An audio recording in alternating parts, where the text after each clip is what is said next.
सबको जय मसीह की।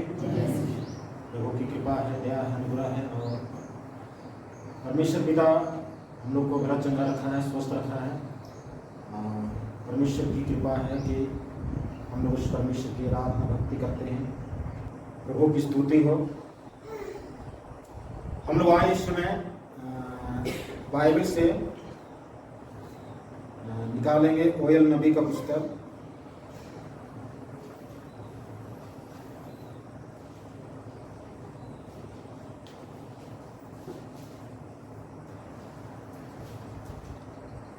ओयल 2 अध्याय उसका 31 को पढ़ेंगे। किसी को मिलता है तो हम लोग ध्यान से पढ़ेंगे।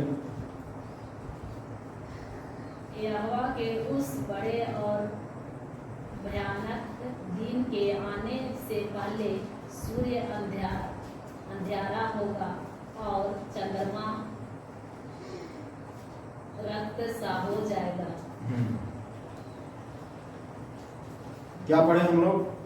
यहोवा के उस बड़े और भयानक दिन के आने से पहले सूर्य अंधियारा हो जाएगा। सूर्य क्या हो जाएगा? अंधियारा हो जाएगा और चंद्रमा रक्त सा मतलब लाल हो जाएगा। तो यहोवा के उस बड़े और भयानक दिन के आने से पहले, बोलिए मेरे पीछे, यहोवा के उस बड़े और भयानक दिन के आने से पहले। सबसे पहले कि बड़े और भयानक दिन। क्या दिन? बड़े और भयानक दिन। बड़े और भयानक दिन। ये क्या है भयानक दिन और बड़े बड़े दिन? ईसाई लोग बड़े दिन मनाते हैं, तो वो ला बड़े दिन नहीं है। बड़े और भयानक मतलब ऐसा परिस्थिति, ऐसा दिन जिसमें लोग जो हैं, लोगों के ऊपर में बहुत भयानक परिस्थिति होगा। लोगों के पास में बचाव के लिए कोई रास्ता नहीं होगा, बचने के लिए कोई उपाय नहीं होगा। बड़े और भयानक दिन के मतलब है कि जब आप बीमार पड़िएगा तो बीमार के लिए आप डॉक्टर आपको बचा नहीं पाए, डॉक्टर की दवा आपको ठीक नहीं कर पाए। आप भगत ओझा दुनियादारी संकट विपद मुसीबत में पड़ जाएगा, कोई नहीं बचा पाए। बड़े और भयानक दिन संसार के लोगों के लिए नहीं परंतु मसीह लोगों के ऊपर भी पड़ेगा, जिसमें अगर आप प्रभु पर आत्मनिर्भर नहीं हैं, प्रभु के बुलाए हुए वचन के अनुसार आप नहीं चलते हैं, तो आपका दिमाग नॉलेज जो है उस बड़े और भयानक दिन में काम नहीं करेगा। उस समय उपाय नहीं रहेगा। आप अपने जगह पर ही अपने लोगों को मौत से जूझते हुए देखोगे, लेकिन उसका उपाय नहीं होगा, उसको बचाने के लिए रास्ता नहीं मिलेगा। हालेलुया। क्या करना होगा? कौन बचाएगा? क्या इस संसार में किसी धर्म के पास में, किसी संप्रदाय के पास में इलाज है? कोई धर्म, मंदिर, मस्जिद, गिरजाघर, गुरुद्वारा, चर्च, मंदिर, तीर्थ स्थान, जो दुनिया भर का धाम, अभी सावन आएगा, दुनिया भर का धाम खुलेगा। हमारे देश में संसार के अनेक देशों से अधिक हमारे देश में धार्मिक लोग पाए जाते हैं। कोई अपने धर्म का काम करने के लिए बाल बढ़ाते हैं, कोई बाल छिलवा देते हैं, कोई क्या रंग का कपड़ा पहनेंगे तो कोई पूरे नंगे हो जाएंगे। विदेश के लोग आते हैं हमारे देश में तो विचित्र विचित्र धार्मिक लोग को देख करके तजवीज हो जाते हैं कि आखिर में यहाँ पर इतने धार्मिक लोग हैं तो पर भी बीमारी की समस्या और गरीबता उतने ही ज्यादा इस देश में, उतने ही ज्यादा लोग जो हैं परेशान में हैं। लोगों में शांति नहीं है, लोगों में चैन नहीं है। ये है बड़े और भयानक दिन। इस दिन में जो है लोगों के पास में सब कुछ रहेगा। आपके पास में अच्छा खासा मोबाइल रहेगा, घर रहेगा, खाने पीने सारा चीज रहेगा, आपका अच्छा बैंक बैलेंस रहेगा, लेकिन इस बड़े और भयानक दिन में कोई बचाव नहीं करेगा। बचाने वाला सिर्फ एक होगा और वो है प्रभु यीशु मसीह। प्रभु यीशु मसीह कोई धर्म नहीं है, कोई जात नहीं है, कोई ईसाइयों का भगवान नहीं है। ये मानव जाति की मुक्ति के लिए आया है, जो हर जाति और हर देश के लोगों के लिए उपयुक्त है। अगर ईसाई लोगों के लिए रहता तो ईसाई लोग प्रार्थना करते, परमेश्वर यीशु मसीह उसी की प्रार्थना सुन करके उसको जगा देते, बाकी अन्य लोगों को नहीं जगा देता। लेकिन सिर्फ जो है ईसाई लोगों के लिए नहीं, इस धरती के हर जाति के लोगों के लिए है। इसलिए कोई भी जाति हो, जब यीशु मसीह से प्रार्थना करता है, वो जिस उद्देश्य के लिए या जिस आवश्यकता के लिए प्रार्थना करता है, उसको वो चीज मिलता है। हालेलुया। उस बीमारी की समस्या के लिए प्रार्थना करेगा, उसके लिए वो समस्या का समाधान होगा। चंगाई के लिए प्रार्थना करेगा, वो चंगाई मिलेगा। हर जाति, चाहे हिंदू हो, मुस्लिम हो, बौद्धिस्ट हो, जैन हो, ईसाई हो, कसाई हो, गोसाई हो, सारे लोगों के लिए प्रभु यीशु मसीह खुला दरवाजा है, प्रार्थना सुनता है। लेकिन बशर्ते है कि हमें उस प्रभु यीशु मसीह को सामने आकर के बिल्कुल मन को परिवर्तन करके, मन को फिरा करके। संसार में हर जाति, धर्म और समूह के जगह में हमेशा पाप और बुराई होता है। बड़े बड़े आश्रम में व्यभिचार होता है, बड़े बड़े आश्रम में बलात्कार के चलते बड़े बड़े धर्म गुरु लोग जो हैं जेल में पाए जाते हैं। मेरा यीशु मसीह एक ऐसा यीशु मसीह है जो उन बुराइयों से नफरत करता है, उन पापों से नफरत करता है। हमें पाप को स्वीकार करके, पाप को मान करके यीशु मसीह के पास जाएंगे तो यीशु मसीह हमें स्वीकार करेगा और हमें बड़े और भयानक दिन से हमको बचाएगा। हम लोग आमोस नबी का पुस्तक 8 अध्याय उसका 11 और 12 को 13 तक देखेंगे। यहां पर क्या लिखता है? परमेश्वर यहोवा की यह वाणी है, देखो ऐसे दिन आते हैं जब मैं इस देश में महंगी करूंगा। इस देश में कहने का मतलब कि इस देश मतलब ये पृथ्वी भर में, चाहे काला हो, गोरा हो, झोपड़पट्टी में रहने वाला हो, अमीर खानदान का व्यक्ति हो, रोडपति हो, करोड़पति हो, सबके ऊपर ये महंगी आएगा। महंगी का मतलब हम लोग दिमाग में सोचते हैं खाना पीना, पैसा कौड़ी नहीं रहने से उसी को महंगी करेंगे, वो कहते हैं। लेकिन ये सारे चीज रहेंगे, ये सारे चीज रहने के बावजूद भी ये सारे चीज आपकी समस्या का समाधान नहीं कर पाएगा। ये है महंगी चीज। क्या लिखा हुआ है? पढ़िए, हम लोग सब कोई पढ़ेंगे 11, 12, 13 को। परमेश्वर की यहोवा की यह वाणी है, देखो ऐसे दिन आते हैं जब मैं इस देश में महंगी करूंगा, उसमें ना तो अन्न की भूख होगी और ना पानी की प्यास, परंतु यहोवा के वचनों की सुनने ही की भूख और प्यास होगी। लोग यहोवा के वचन की खोज में समुद्र से समुद्र तक और उत्तर से पूरब तक मारे मारे फिरेंगे, परंतु उसको ना पाएंगे। उस समय सुंदर कुमारियां और जवान पुरुष दोनों प्यास के मारे मूर्छा खाएंगे।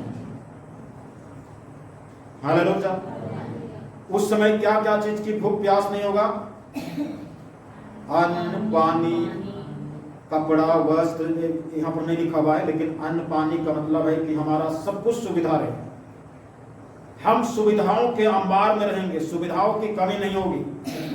एक से एक जितना भी फैसिलिटी हम कर सकते हैं, लेकिन लिखा हुआ है कि वचनों की भूख और प्यास होगा। क्या चीज की भूख प्यास होगा? वचन। वचन क्या चीज है? वचन, यीशु मसीह ने वचन बोल दिया, दुष्ट आत्मा निकल के चला गया। यीशु मसीह ने वचन बोल दिया तो 4 दिन से मरा हुआ लाजर जिंदा हो गए। हालेलुया।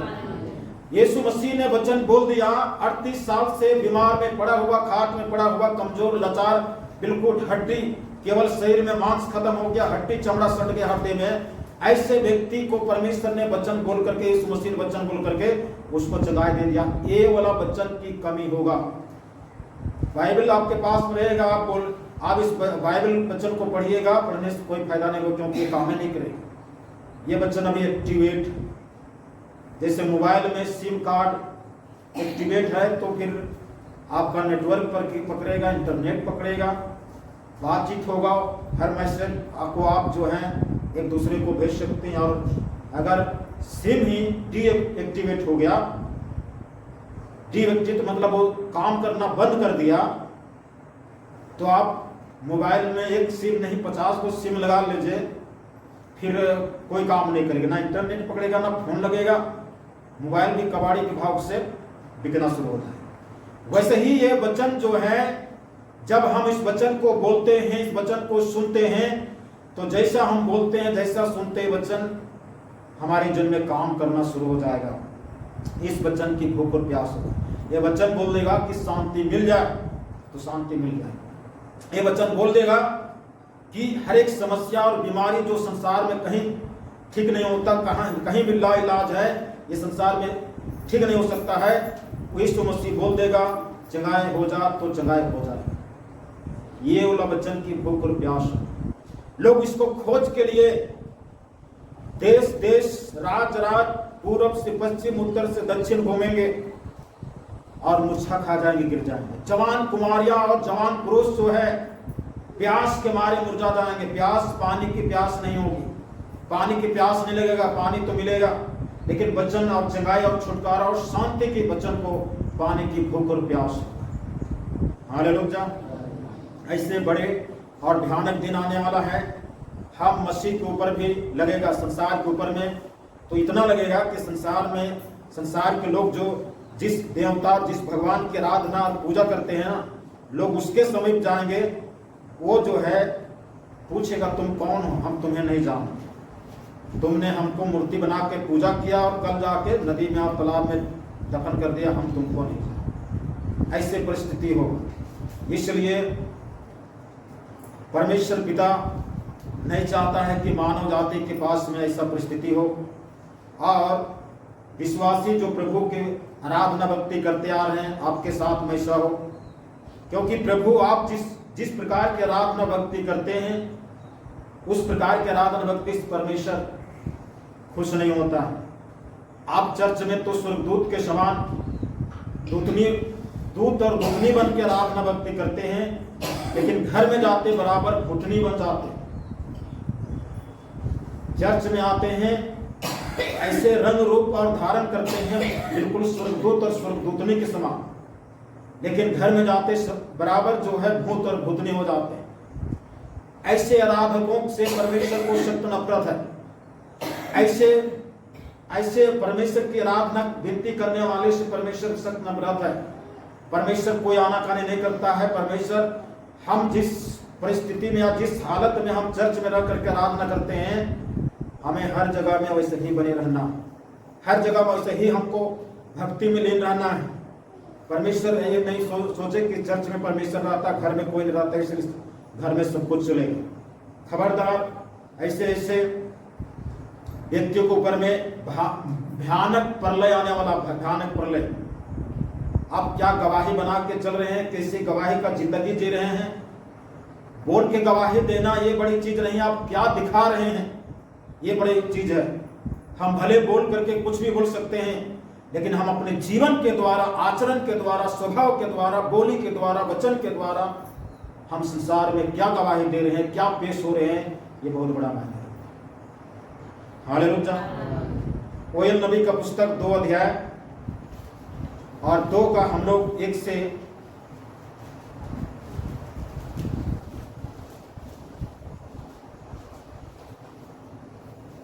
देखेंगे। यहां पर लिखा, सियोन में नरसिंगा को मेरे पवित्र पर्वत पर सांस बांध कर फूको, देश देश के रहने वाले कांप उठे, क्योंकि यहोवा का दिन आता है, बरनवा निकट है। वह अंधकार और तिमिर का दिन होगा। भयानक दिन और बड़े दिन देखें हम लोग, और महंगी का दिन देखें। अब यहां पर अंधकार और तिमिर का दिन होगा।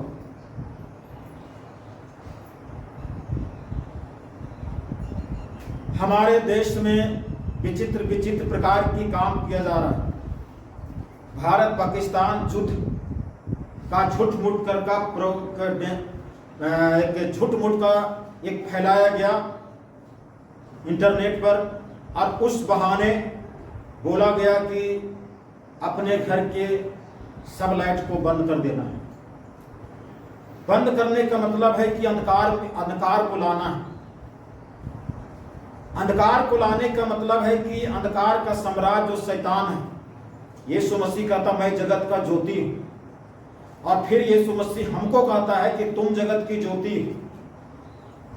लेकिन दुनिया में जो परिस्थिति उत्पन्न हो रहा है, दुनिया की जो हालात हो रहा है, ये हालात जो है अंधकार को लाने के बाद चल रहा है। लाइट को बंद कर दो, अंधेरा ला दो, ऐसे किया जा रहा है। घरे शिक्षा परियोजना अभियान चला है कि घर घर में शिक्षा हो, तो शिक्षा का दीप जलाना है।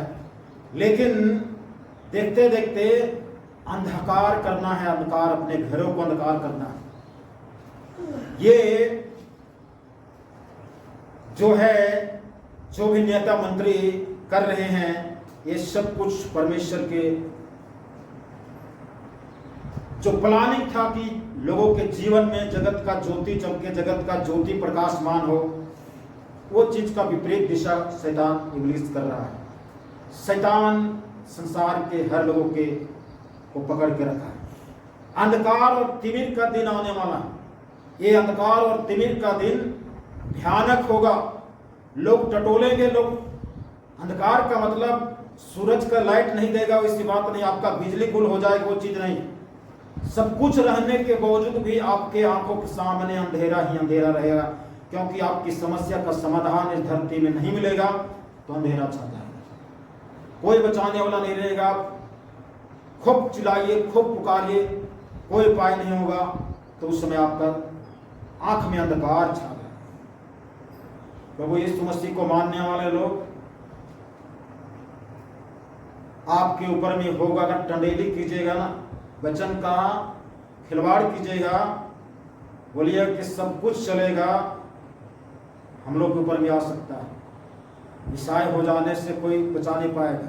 बपतिस्मा ले लेने से कोई प्रभु यीशु मसीह नहीं बचाएगा। बपतिस्मा तो हर सावन महीना आने दीजिए, गंगा में बपतिस्मा लोग करते हैं, वो संसार के सब लोग बपतिस्मा करते हैं। तो आपके बपतिस्मा और उसके बपतिस्मा क्या अंतर होगा? प्रभु का बपतिस्मा का सिद्धांत आप देने वाले प्रभु यीशु मसीह के नियम को नहीं पालन कीजिएगा तो फिर ये सारे चीज व्यर्थ हो जाए। तो उस समय यीशु मसीह वचन लिखता है कि उस समय हम तुम्हारे तरफ पीठ कर दूंगा। प्रभु के लोगों सुनो, जब परिस्थिति आएगा, भयानक और अंधकार का दिन आएगा, उस समय प्रभु यीशु मसीह हमारी तरफ पीठ कर देगा। हम चिल्लाएंगे, वो नहीं सुनेगा, देखेगा नहीं, दुआ करेंगे, कुछ नहीं होगा। हालेलुया। भयानक और तिमिर का दिन आने वाला है।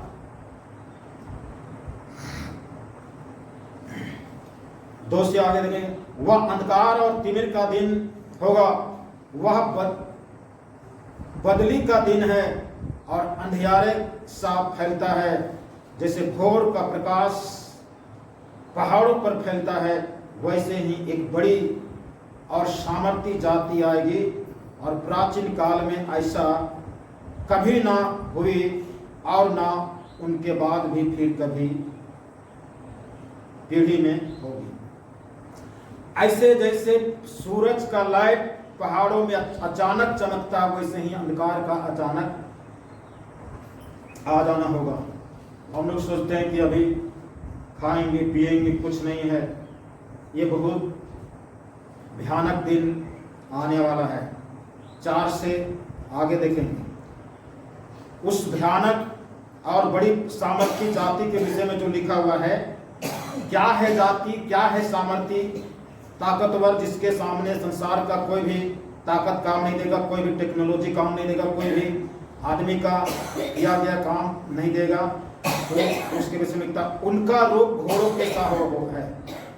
जो सामर्थी और बड़ी जाति जो इस पृथ्वी पर फैलेगा, जो अंधकार फैलाने के लिए, उसका रंग रूप को देखिए, उनका रूप घोड़ों सा है और वे सवारी के घोड़ों के समान दौड़ते हैं। उनके कूदने का शब्द ऐसा होता है जैसा पहाड़ों की चोटियों पर रथों के चलने का या खूंटी भस्म करते हुए लौ का था। जैसे पांति बांधे हुए कली योद्धाओं का शब्द होता है। अब इस सामर्थ्य जाति जो अंधकार को लेके आएगा, वे घोड़ा नहीं होगा लेकिन घोड़ों के समान हो। घोड़े के समान जो है वो काम करेगा। घोड़ा क्या चीज को दिखाता है? घोड़ा एक घमंड और अहंकार को दिखाता है। अर्थात जो अंधकार को लाएगा इस धरती में, वो भयानक जो है घमंड और अहंकार से भरा हुआ ऐसा साम्राज्य होगा जो इस पृथ्वी पर अंधकार को लाएगा। अंधकार का मतलब होगा सूरज डूब जाएगा, वो भी बात नहीं है। सूरज उगले रहेगा लेकिन आपके जीवन में अंधकार रहेगा और अंधेरा छा जाएगा, कोई काम नहीं देगा। सूरज उगेगा, सूरज भगवान की आराधना करने वाले सूरज भगवान को पूजा करेंगे। सूरज भगवान जो है बोलेगा, हमें आप क्यों भक्ति आराधना कर रहे हैं? हमको तो कोई दूसरा नहीं बनाया, जिसने हमको बनाया है उसकी भक्ति करो। हालेलुया।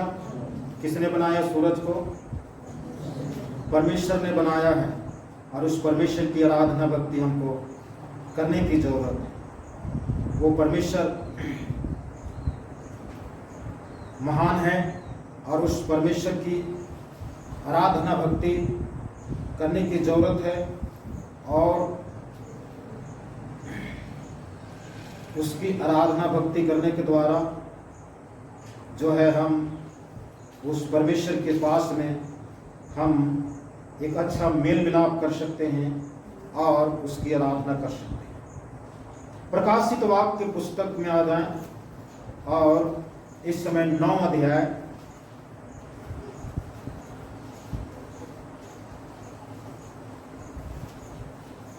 9 का हम लोग 1 से पढ़ेंगे 6 तक। कोई भी पढ़ेंगे इसमें? जब 5वें स्वर्गदूत ने तुरही फूंकी तो मैंने स्वर्ग से पृथ्वी पर एक तारा गिरता हुआ देखा। 5वीं तुरही फूंकी तो मैंने स्वर्ग से पृथ्वी पर एक तारा गिरता हुआ देखा, और उसे अथाह कुंड की कुंजी दी गई। उस तारा को अथाह कुंड की कुंजी दी गई। उसने अथाह कुंड को खोला, उसने उस कुंजी से मतलब चाबी की गुच्छा से अथाह कुंड को खोला, और कुंड में से बड़ी भस्मी का सा धुआं उठा। उस कुंड से बहुत सा भट्ठा के समान जो है धुआं निकला, और कुंड के धुएं से सूर्य और वायु अंधकार में हो गए। उस धुएं से सूर्य और वायु अंधकार हो गया। उस धुएं में से जमीन पर टिड्डियां निकली, उस कुंड से इस जमीन पर टिड्डियां निकली, और उन्हें पृथ्वी के बिच्छुओं की सी शक्ति दी गई। उस टिड्डियों को पृथ्वी में जो बिच्छू लोग होते हैं उसके समान उसको पावर दिया गया, शक्ति दिया गया। उनसे कहा गया कि ना कितने की घास को, उस टिड्डियों कहा गया कि किसी हरियाली घास को, ना किसी हरियाली को, ना किसी हरियाली को, किसी पेड़ को, ना पेड़ को हानि नहीं पहुंचाना है। केवल उन मनुष्यों को केवल उन मनुष्यों को हानि पहुंचाए जिनके माथे पर किसकी मोहर नहीं है? किसकी मोहर नहीं है? परमेश्वर की मोहर नहीं है। उन टिड्डियों कहा गया कि उनको हानि पहुंचाना है, पेड़ पौधा हरा पत्ता नहीं खाना है, आपको किसी जानवर को जीव को हानि नहीं पहुंचाना है, वरन उन मनुष्यों को हानि पहुंचाना है जिसके माथे पर परमेश्वर का मोहर नहीं है। आगे, उन्हें लोगों को मार डालने का उनको जान से मार डालने के लिए नहीं है। लोग कहते हैं अरे मर जाएंगे तो क्या होगा, अरे मरने नहीं देगा, ये मार डालने का नहीं, डालने का नहीं तो नहीं, पर 5 महीने तक पीड़ा देने का अधिकार। उनको 5 महीने तक पीड़ा देने के लिए अंधकार आएगा, अंधकार जिसमें आपकी समस्या उत्पन्न हो जाएगा, कहीं पर समाधान नहीं होगा। मरने के लिए भी चाहोगे तो मरने भी नहीं दिया जाएगा, मर भी नहीं पाओगे। मरने की चक्कर में जो है और भी समस्या बोझ लेकर के संसार में अंधकार ही अंधकार को ले लोगे, तो 5 महीना तक उनको जो है पीड़ा पहुंचाए। और उनकी पीड़ा ऐसे थी जैसे बिच्छू के डंक मारने से। उसके पीड़ा ऐसा था जैसे बिच्छू का डंक मारने, जिसको जिसको बिच्छू डंक मारा होगा वे लोग को समझ में आया होगा कि कैसे कैसे करता है। उन दिनों में मनुष्य मृत्यु को ढूंढेंगे उन दिनों में मनुष्य जो है मृत्यु को ढूंढेंगे और नहीं पाएंगे, और मरने की लालसा करेंगे, और मरने की लालसा करेंगे, और मृत्यु उनसे भागेगी, मृत्यु उनसे दूर भागेगी। आगे पढ़ देंगे। उन टिड्डियों के आकार लड़ाई के लिए तैयार किए हुए घोड़ों उन से हैं। टिड्डियों का आकार रूप जो है लड़ाई के लिए तैयार किए गए घोड़े के जैसा है। हम लोग पहले ही पढ़ चुके हो में कि घोड़े के समान है उसकी आकार, जो एक सामर्थी जाति उत्पन्न होगा, जिसका मंत्र दुनिया में कोई नहीं जानेगा, जिसका उसको कंट्रोल करने के लिए इस धरती में टेक्नोलॉजी नहीं है, विज्ञान नहीं है, कोई आविष्कार नहीं है। बड़े बड़े नेता, मंत्री, वैज्ञानिक, बड़े बड़े इंजीनियर के पास में कोई उपाय नहीं होगा। ये घोड़े के समान होगा और ये हानि पहुंचाएगा। और उनके सिरों पर मानो सोने के मुकुट थे, उस घोड़े के सिर पर मानो सोने के मुकुट थे, और उनके मुंह मनुष्य के जैसे थे, उनका मुंह आदमी के समान था, उनके बाल स्त्रियों के बाल जो है स्त्रियों के समान थे, और दांत सिंहों के दांत जैसे थे। और दांत जो है सिंह के दांत के समान था।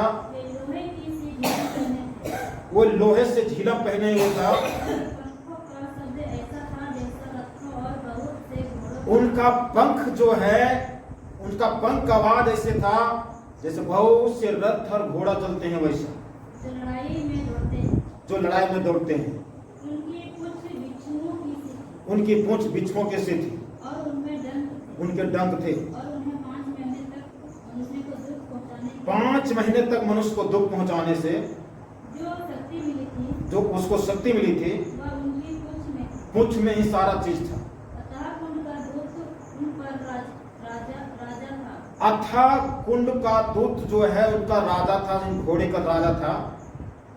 उसका नाम इब्री में अबोधन और यूनानी में अपुल्लुयोन था। उसका नाम इब्रानी में अब्दोन और यूनानी में अपुलियोन है। ये अब्दोन, अपुलियोन ये जो है नरक के दूत लोग हैं, जो नरक के दूत को वहां अधोलोक से खोला गया है। अब समझिए, ऐसे ऐसे महामारी हम लोग देख चुके हैं, कोरोना, और फिर आने वाला है। वो महामारी जो है आदमी को परिचय दे दिया कि तुम्हारे पास में इस बीमारी का कोई इलाज नहीं है, और ना इतने दिन के बाद में उसका पूर्ण समाधान निकाल पाया है इंसान। ये टिड्डियों के समान एक ऐसा जखीरा है, एक ऐसा भीड़ है जो मनुष्य का सेंस काम नहीं कर पाएगा, मनुष्य का उपाय नहीं कर पाएगा। अरे उस समय तो मास्क पहनो तो दूरी बनाओ, तो ये करो तो वो करो। आने वाला समय में अभी ही सुन रहे हैं, बड़े बड़े महानगरों में आ गया है। अब उनका रूप जो है बदल के आ रहा है। पहले कोरोना पत्नी आई,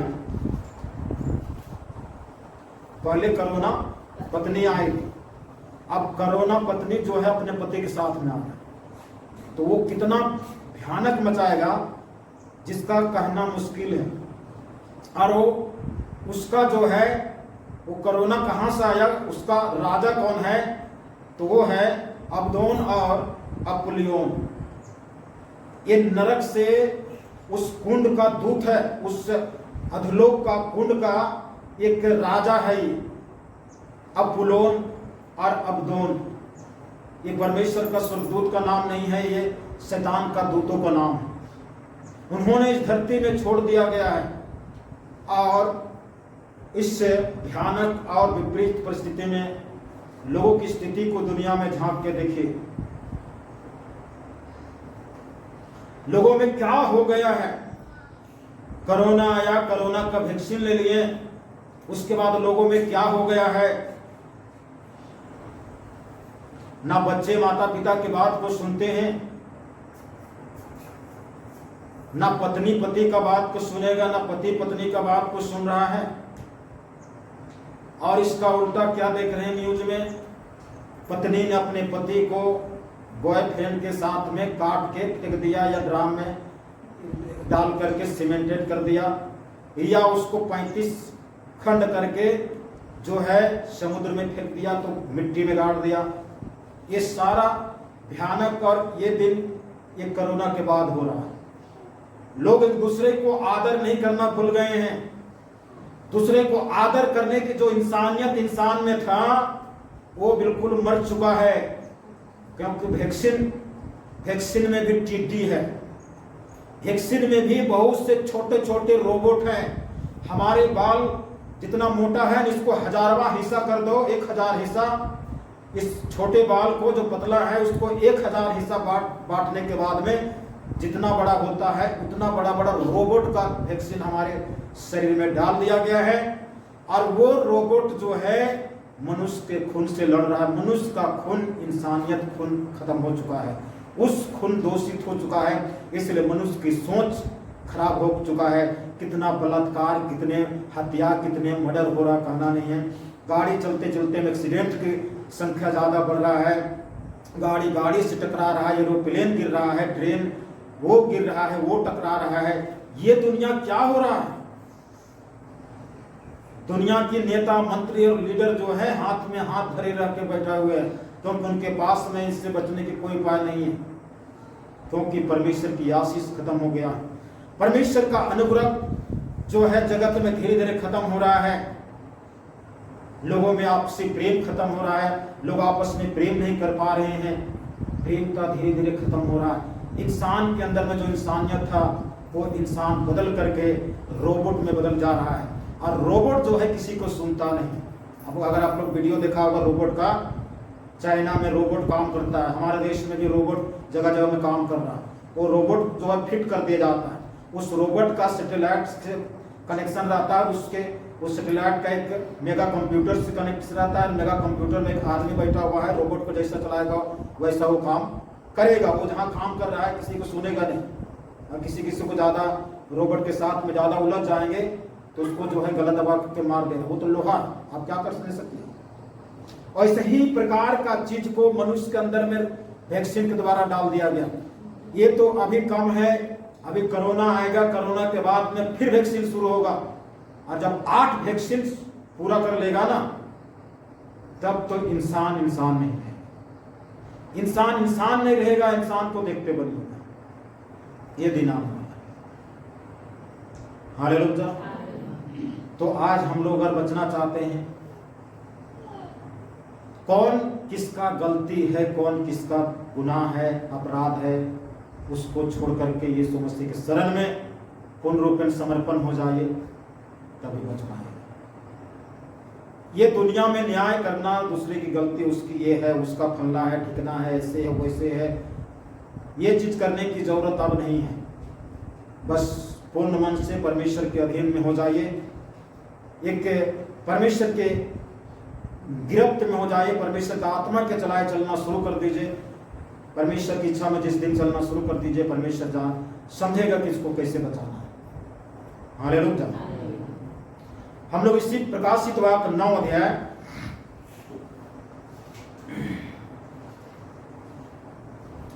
यहां पर प्रकाशित वाक्य 9 उसका 12 को देखेंगे तो लिखा हुआ, पहली विपत्ति बीत चुकी, देखो अब इसके बाद 2 विपत्तियां और आने वाली।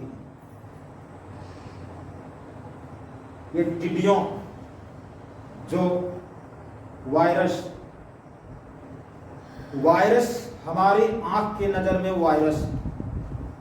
वायरस उसको कहेंगे जो सूक्ष्मदर्शी के द्वारा हम देख सकते हैं और साधारण आंख के द्वारा नहीं देख सकते, उसको वायरस कहेंगे।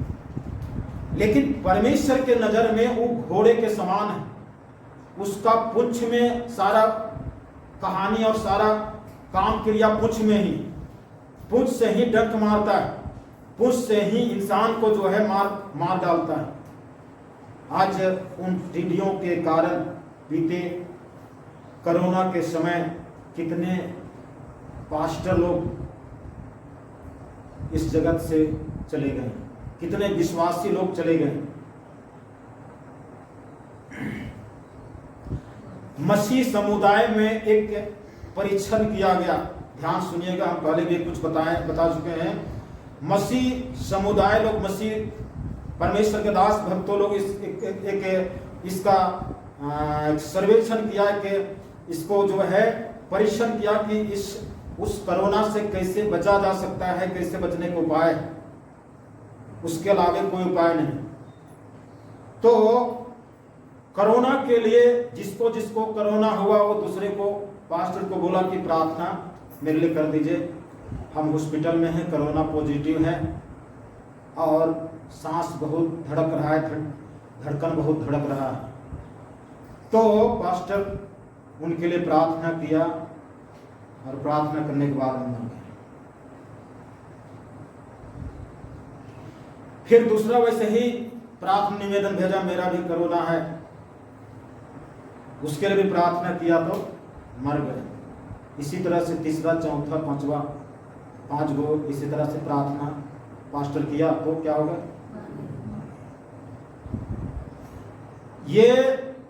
ये जो भयानक और तीव्र और बड़े दिन जो आएगा ना, इस दिन में किसी की प्रार्थना काम नहीं करेगा, किसी का प्रार्थना काम नहीं करेगा। उसके बाद ना छठा व्यक्ति बोलता है कि पास्टर मेरे लिए प्रार्थना कर दीजिए। छठा व्यक्ति को पास्टर बोला कि हम 5 लोगों को प्रार्थना किए और वो लोग मर गए, तो हम आपके लिए प्रार्थना नहीं करेंगे। इसलिए आप जो है घुटना में टेकिए और जो गलती तुमने पिछले समय में किया है, किसको ठगा, किसको लूटा, किसके साथ लड़ाई किया, किसको दोष लगाया, क्या क्या किया, सारा चीज को तुम जो है याद करो और उस पछताव करो और उसके लिए अपने आप के लिए प्रार्थना करो। हमारी प्रार्थना के द्वारा 5 को टपक चुके हैं, अब हम नहीं चाहते हैं कि हम आप छठा भी टपक जाए। इसलिए दूसरा उपाय है ये। इस उपाय से तो 5 को मर गए, इसका मतलब ये उपाय काम अब नहीं करेगा। इसलिए छठा में अलग उपाय है कि तुम अपने गलतियों को स्वीकार करो, किसके साथ में मनमुटाव है मेल मिलाप कर लो, कैसे कैसे तुमने ईर्ष्या नफरत पाल पोस करके रखा अपने अंदर में, उसको दिमाग से निकालो। क्या क्या गलती किया, कहाँ कर्जा उधार सब लिया है, सारा चीज को आप जो है वापस करो पहले, जैसे जक्कई ने किया, सारा चीज को वापस करो और पछताव करना शुरू कर दो। वो हॉस्पिटल में ही, अपने रूम में ही वो जो है प्रार्थना करना शुरू कर दिया, दुआ करना शुरू कर दिया कि प्रभु ऐसे ऐसे जो भी गलती किया है, जो भी है उसको करना शुरू कर दिया और मुझे क्षमा कर दीजिए, मुझे बचा लीजिए और मैं बच जाऊंगा। जो भी हमारा कर्जा महाजन है दूसरे को हम लौटाने के लिए तैयार हो जाए। नॉन रोटी खा लेंगे, झोपड़पट्टी में रह लेंगे, लेकिन हम किसी से कर्जा महाजन नहीं लेंगे। और इस तरह से किससे लूटा, किसको धोखा दिया, किसको गाली दिया, सारा चीज पछताव किया। और पछताव करने के बाद में वो व्यक्ति जिंदा रह गया और उसको हॉस्पिटल से छुट्टी मिल गया और घर जाकर के पास्टर के पास में फोन लगाता है। पास्टर बोला कि ये भी टपक गया, फोन लगा रहा है, बोलता मैं मरे नहीं, मैं घर आ गया हूँ और मेरा कोरोना पॉजिटिव खत्म हो गया, नेगेटिव नहीं हो गया। हालेलुया। तो हम क्या समझें इस बात से? हालेलुया। ये जो आने वाला समय में इनकी आकार घोड़े के समान है, उनकी पूंछों में डंक है, हमारी आंखों के लिए बिल्कुल वायरस है, छोटा सा चीज है जो हम आंख से नहीं देख सकते हैं, लेकिन परमेश्वर के नजर में घोड़े समान है, घोड़े जैसा आकार है, और उनका पूंछ अलग टाइप का है, पैर अलग टाइप का है, मुंह अलग टाइप का है, सिर में स्त्रियों के समान बाल है। ऐसे विचित्र प्रकार की प्राणी है, और ये लोगों में भयानक और बड़े दिन लाएगा जिसमें लोगों के जी में जी नहीं रहेगा। लोग मौत को ढूंढेंगे, मौत दूर भागेगा। लोग ढूंढेंगे, मरने के लिए खोजेंगे, नहीं मरेंगे। हम तो बहुत आसान से बोले, अरे मरना तो है ही है, कैसे मरोगे, यहाँ तो मरने भी नहीं दिया है, केवल 5 महीने तक तकलीफ पहुंचाना।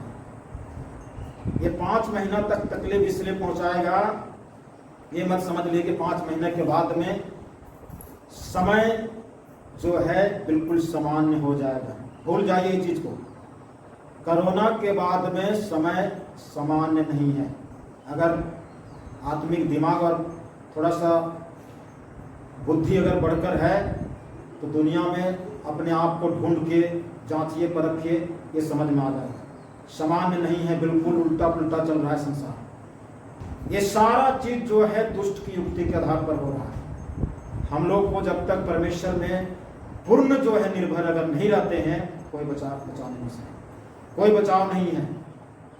ये विपत्ति चला गया, उसके बाद फिर 2 विपत्ति और आने वाला है, लिखा हुआ फिर आने वाला है, फिर आने वाला है। और ये विपत्ति आते आते यीशु मसीह के दूसरे आगमन भी नजदीक है। हालेलुया, यीशु मसीह का दूसरा आगमन भी नजदीक है। इसलिए पश्चाताप करके प्रभु के अनुग्रह का फायदा उठा करके अभी जितना प्रभु के साथ में प्रभु की इच्छा के अनुसार चल सकते हैं, चलिए। कोई दूसरा कोई नहीं चलाएगा, आपको खुद चलना पड़ेगा। ये आने वाला है। अगर हम लोग 13 से आगे पढ़ेंगे, 9 प्रकाश सेवक 9 का 13 से आगे, तो चलिए हम लोग जो है 13 से पढ़ेंगे 16 तक, सब कोई पढ़ेंगे। जब 66वें स्वर्गदूत ने ध्वनि होगी तो सोने की वेदी जो परमेश्वर के सामने है उसके मार्गों में से ऐसा शब्द हुआ मानो कोई 66वें स्वर्गदूत से जिसके पास जोड़े थे कह रहा है, उन 4 स्वर्गदूतों को जो बड़ी नई फुरात के पास बंधे हुए थे खोल दे। वे चारों दूत खोल दिए गए जो उस घड़ी और दिन और महीने और वर्ष के लिए मनुष्यों की 1/3 को मार डालने की तैयार किए गए थे। उनकी फौज के सवारों की गिनती 20 करोड़ की थी। मैंने उनकी गिनती सुनी। हालेलुया। ये 20 करोड़ घोड़ों की संख्या। कितने? 20 करोड़। और 20 करोड़ जैसे आप तालाब का एक जीव होता है जोंक, उस जोंक को आप नहीं मार सकते। अगर जोंक को आप मार दीजिएगा, उसका खून से एक जोंक से हजारों जोंक बनेंगे। आप उसको जला दीजिएगा, उसकी राख से हजारों जोंक बन जाएंगे। आप इस धरती का ही जोंक को ले लीजिए, उसको नहीं मार सकते, जिसको कौन मार सकते? इसके लिए ना कोई बंदूक है, ना राइफल है, ना तोप मिलेगा। इसको मारने के लिए किसी से मराइबे नहीं कर रहे। अरे कोरोना को कोई मार सका? कोई नहीं। यहां पर नदी फुरात से 4 जो है जंतु है बंधा हुआ था, उसको खोल दिया। आपको कब मालूम पड़ता है? ये नरक के कुंड से खोले गए शैतानिक दूत लोग जो इस धरती में उथल पुथल करेगा। और खोले क्यों गए हैं? ये परमेश्वर की इच्छा से खोले गए हैं, क्योंकि परमेश्वर देख रहा है कि हमारे ही लोग जो हैं इतने उपद्रव कर रहे हैं। दुनिया के लोग को दूर की बात, परमेश्वर के लोग ही इतना उपद्रव कर रहे हैं कि परमेश्वर को देख के जो है समझ से बाहर हो। परमेश्वर सोचा कि अब इनको 5 महीने तक इसको पीड़ा देंगे। अगर 5 महीने पीड़ा में अगर मन को फिरा लेता है, अपने गलतियों को पछताव करके सही रीति से चलना शुरू कर देता है तो बचा लेंगे, और नहीं तो 5 महीना के बाद में फिर टपक जाएगा, और टपकने के बाद में आग और गंधक से तबाह झेलने चला जाएगा। तो ये परमेश्वर के इच्छा के अनुसार एक फुरात नदी के पास में जो बंधे हुए शैतानिक दूत लोग थे उसको खोल दिया गया, और इसको अधिकार मिला है 1/3 मारने के लिए। कितना मारने के लिए? 1/3 मारने के लिए। अगर 3 करोड़ जनसंख्या है, 3 करोड़ से ज्यादा पूरे विश्व में जो है अरबों खरब जनसंख्या इंसान, और इंसान को ही मारना, मनुष्य को। अगर मान लिया 3 करोड़ जनसंख्या है तो 1/3 का मतलब होता है 3 करोड़ में 2 करोड़ छोड़ करके 1 करोड़ को मार डाला। हमारे देश में 140 करोड़ लोग हैं, और 140 करोड़ लोगों में अब इसको 1/3 गणित के हिसाब से कर लीजिए, उसको मार देगा। ये पहला ट्रायल करेगा परमेश्वर। अगर लोग परमेश्वर को ढूंढे, परमेश्वर को और फिरे तो ठीक है, नहीं तो उसके बाद में फिर अगला विपत्ति आए, उसके बाद में फिर अगला विपत्ति आए। विपत्तियों का तो शुरुआत हुआ। परमेश्वर का बीते जब बार जो 19, 20, 21 में वो परमेश्वर का ट्रेलर वो एक झलक था, जैसे झलक दिखाया जाता है, वो झलक। अब अभी तो जो है अब काम कर रहा है वो ओरिजिनल, क्योंकि पहले तो कोरोना पत्नी आई थी, अब कोरोना अपने पत्नी आई है, पति को साथ आ रहा है, और ये भयानक होगा जो यीशु मसीह के पवित्र लहू के में छिपा रहेगा, यीशु मसीह के पवित्र लहू के अधीन में रहेगा, वही बच सकता है, अन्यथा नहीं बच सकता है। तो यहां पर खोल दिया, वे चारों दूत खोल दिए गए, और जो उस घड़ी और दिन और महीने और वर्ष के लिए मनुष्यों का 1/3 मार डालने को तैयार किए गए थे, और उनकी फौज के सवारों की गिनती 20 करोड़ की थी। मैंने उनकी गिनती सुनी, ये यूहन्ना कहता है, मैंने उनकी गिनती सुनी। मुझे इस दर्शन में घोड़े और उनके ऐसे सवार दिखाई दिए जिनकी झील में आग और धूम्रकान और गंधक की सी थी। उसकी झीलम आग, धूम्रकान और गंधक की सी थी।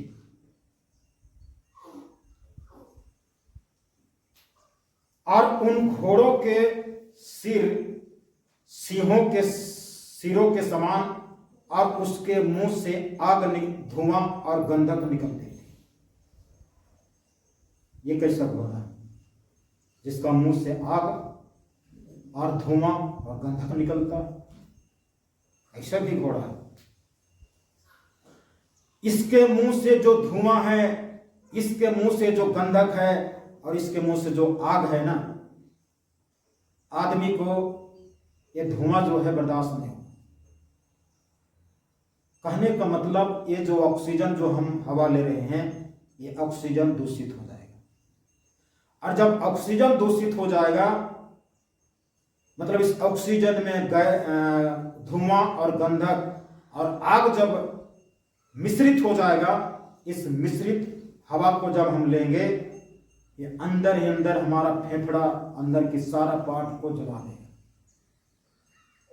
और जैसे आग के जलने के द्वारा राख बनता है, कोयला बनता है, वैसा हमारा शरीर के अंदर में बनना शुरू हो जाए, और जिसकी इलाज धरती में नहीं, डॉक्टर के पास में उसकी इलाज नहीं, उसके मनुष्य के पास में उसका इलाज नहीं है। हालेलुया। टिड्डियों का काम है। देखिए, धरती में एक बार आया था टिड्डी, जो बाइबल में लिखा हुआ है। हम लोग निर्गमन का पुस्तक निकालेंगे, धरती में एक बार आया था, जिसमें धरती का राजा जिस प्रांत में, जिस देश में आया था, वो राजा जो है हाथ जोड़ करके जो है हालत खराब हो गया। हम लोग पढ़ेंगे निर्गमन 10 अध्याय और 10 का 12 से आगे। हम लोग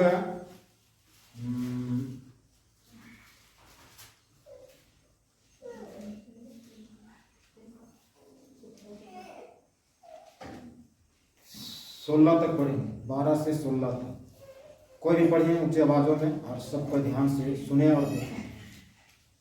तब यहोवा ने मूसा से कहा, मिस्र देश के ऊपर अपना हाथ बढ़ा कि टेढ़ियां मिस्र देश पर चढ़ के भूमि का जितना अन्न आदि पोलों से बचा है सबको चढ़कर जाए। अतः मूसा ने अपनी लाठी को मिस्र देश के ऊपर बढ़ाया। तब यहोवा ने दिन भर और रात भर देश पर पुरवाई बहाई, और जब भोर हुआ तब उस पुरवाई में टेढ़ियां आई और टेढ़ियां में चढ़ के मिस्र देश के सारे स्थानों में बसेरा किया। उनका दल बहुत भारी था, वरन न तो उनसे पहले ऐसी टेढ़ियां आई थी और न उनके बाद ऐसी फिर आएगी। वे तो सारी धरती पर छा गई, यहाँ तक कि देश में अंधकार छा गया और उसका सारा अन्न आदि और वृक्षों के सब फल अर्थात जो कुछ फूलों से बचा था सबको उन्होंने चट कर लिया। यहाँ तक कि मिस्र देश भर में न तो किसी वृक्ष पर कुछ हरियाली रह गई और न खेत में अनाज रह गया। तब फिरौन ने तुरंत मूसा और हारून को बुलवा के कहा, मैंने तो तुम्हारे परमेश्वर यहोवा का और तुम्हारा भी अपराध किया है, इसलिए केवल अब की बार मेरा अपराध क्षमा करो और अपने परमेश्वर यहोवा से विनती करो कि वह मेरे ऊपर से इस मृत्यु को दूर करे। हालेलुया। उस समय जो टिड्डियां आया था और अब जो टिड्डियां आएगा और आने वाला समय में आएगा, दोनों में अंतर है। अब जो टिड्डियां आएगा उसको आज्ञा देगा कि तुम हरी पेड़ को नुकसान नहीं पहुंचाना, हरा घास को नहीं खाना है, केवल मनुष्य को कष्ट देना है। उस समय आया था पहले वो टिड्डियां घास, खेत बाड़ी में जो फसल था, धान था, उस सब कुछ को खा के चट करने वाला था। और यहां पर जो है अंधकार लिखा हुआ, अंधकार, ये टिड्डियां आने से यहां भी अंधकार हुआ था और आने वाले समय में जो टिड्डियां आएंगे वो भी अंधकार को फैलाए। यहां पर फिरौन नाम का एक राजा है। फिरौन जैसे हम कहते हैं प्रधानमंत्री, प्रधानमंत्री के पद में कोई भी बैठे वो प्रधानमंत्री कहलाएगा। उसी प्रकार से फिरौन एक प्रकार का पद है, उसमें आदमी नेता बैठा हुआ है जिसका नाम जैसा प्रधानमंत्री कहते हैं उसे वहां पर फिरौन कहा जाता है। तो फिरौन जो है मूसा और हारून को बुलवा करके क्या कहता, मैंने तेरे परमेश्वर के विरोध में अपराध किया। क्या किया हूं? ये फिरौन जो है गलती महसूस कर रहा है कि मैं तेरे परमेश्वर के विरोध में अपराध किया हूं। इसलिए आप लोग मूसा और हारून, ये मूसा और हारून परमेश्वर को भजने वाला परमेश्वर का दास भक्त लोग थे, इस्राएल का अगुवा लोग थे। और फिरौन संसार का एक राजा था, जैसे हमारे देश में राजा रहता है वैसे एक समान। और राजा जो है किसी धर्म, किसी जाति को नहीं मानता, उसे ही फिरौन भी केवल एक देवता बना कर रखा था, उसकी पूजा करता था, परमेश्वर की पूजा नहीं करता। लेकिन इन्होंने आज कबूल कर रहा है, इसका मतलब है कि उनकी देवता उनको बचा नहीं पाए। टिड्डियां ऐसी आई ना, इतनी संख्या में आया कि उनको देख करके उनको हालत खराब लगी। जितना दिन तक रहे लोग खेती बाड़ी में कुछ भी लगाए सबको खा के खत्म कर दिया। जंगल झाड़ में जितना पेड़ पौधा था सब पत्ता को काट के खा करके खत्म कर दिया। इतनी संख्या में था कि उस देश में यहाँ पर लिखता सारी धरती, उसके कारण से सारी धरती में वो टिड्डियों का प्रलय है और पूरी धरती में जो है आकर के उन मिस्र के कारण जो है सारा चीज जो है बर्बाद हो गया। फिरौन का घमंड चूर हो गया। फिरौन जो है अपने देवता के सामने जो है पुकारा होगा, अपने भगवान के सामने सिर झुकाया होगा, अपने भगवान के सामने घुटने टिकाया होगा। तब जो है बोला कि मूसा और हारून को बुलाइए, क्योंकि हमने उनका परमेश्वर को हम अपराध किया है। मैंने उनके परमेश्वर का अपराध किया हूं। भाई आपका परमेश्वर अलग है, इनका परमेश्वर अलग है, तो उनका परमेश्वर से अपराध कैसे कर लिए हैं? इसका मतलब है कि मानव जाति चाहे कोई भी जाति धर्म का हो, सबका परमेश्वर एक है। हालेलुया। आप अपने आजा पुरखा की परंपरा की आदत के अनुसार आप किसको पूजते हैं और भजते हैं वो अलग विषय है, लेकिन सबका सृजनहार परमेश्वर एक है। जिस सूरज को बनाया परमेश्वर ने, उस सूरज किसी धर्म और जाति को विशेष को देकर के प्रकाश नहीं देता, सबको एक बराबर देता है। हवा किसी विशेष धर्म जाति को नहीं मिलता, सबको एक बराबर मिलता है। इसका मतलब परमेश्वर है जो इस सारी चीज को बनाया है और नियुक्त किया है, हमको मिल रहा है। हालेलुया। तो ये जो है फिरौन जो है कह रहा है कि तेरा परमेश्वर, मूसा और हारून को बोल रहा है कि तेरा परमेश्वर के विरोध में हमने पाप किया हूं, अपराध किया हूं, इसलिए आप लोग जाइए और प्रार्थना कीजिए और ये टिड्डियां चला जाए। टिड्डियां क्या हो जाए? चला जाए। इसके लिए प्रार्थना कौन करवा रहा है? फिरौन। फिरौन जो है परमेश्वर का भक्त दास को कह रहा है कि जाओ प्रार्थना करो, हमने गलती किया हूं, अपराध किया हूं, और प्रार्थना करके पछताव कीजिए कि यहाँ जो टिड्डियां आया है हमारे पास में अन्न धन खत्म हो गया है, अब जो है इतना दिन हो गया है कोई फसल नहीं हो रहा है, से प्रार्थना कीजिए कि टिड्डियां चला जाए। और ये मूसा और हारून को बोल करके देखिए क्या बोलता, विनती करो कि वे मेरे ऊपर से इस मृत्यु को दूर करें। फिरौन क्या बोलता है 17 में, इसलिए केवल अब की बार मेरा अपराध क्षमा करो। कौन बोल रहा? फिरौन मूसा और हारून के सामने कि इस प्रकार एक बार फिर से हमको क्षमा करो और अपने परमेश्वर यहोवा से विनती करो कि वह मेरे ऊपर से इस मृत्यु को दूर करे। किसको दूर करे? मृत्यु को। टिड्डियों को कहे नहीं बोला? यही तो मृत्यु का दूत अधोलोक के कुंड से छोड़ा गया भाई वंश, वो टिड्डियों का रूप में है। क्या रूप में है कहना मुश्किल नहीं, क्या कहना मुश्किल, उसका क्या नाम दीजिएगा? सिर है शेर के समान, मुंह है आदमी के समान, सिर में बाल है औरतों के समान, पूंछ है बिच्छू के समान, पैर है चीता के समान, तो उसको क्या नाम दीजिएगा?